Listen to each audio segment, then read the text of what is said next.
শোনো যুবক, আল্লাহর নবী বলেন প্রতিদিন 2 বার, সকালে একবার, সন্ধ্যায় একবার আমার উম্মতের আমল আমি রাসূলের সামনে ফেরেশতারা পেশ করে। হায় হায়, নবীর সামনে তোমার নাম উচ্চারণ হয়, ফেরেশতা বলে ইয়া রাসূলুল্লাহ একটা সিজদা দেয় নাই, একটা সিজদা দেয় নাই।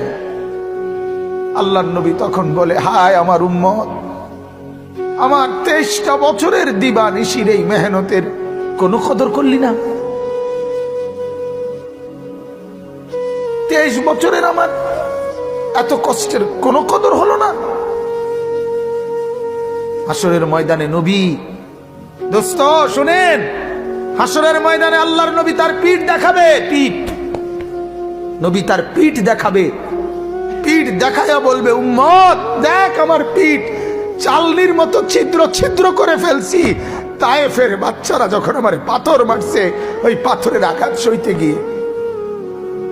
সেদিন দেখবেন, সেদিন বুঝবা যুবক,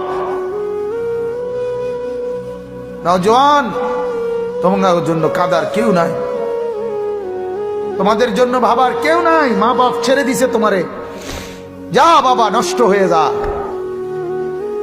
আহা, মোবাইলের হাতে ছেড়ে দিছে তোমারে, নষ্ট বন্ধুদের হাতে ছেড়ে দিছে তোমারে, যা বাবা পেটের ভুক লাগলে ভাত খাইয়ে যাইস, বাকি টাইম নষ্ট হয়ে যা।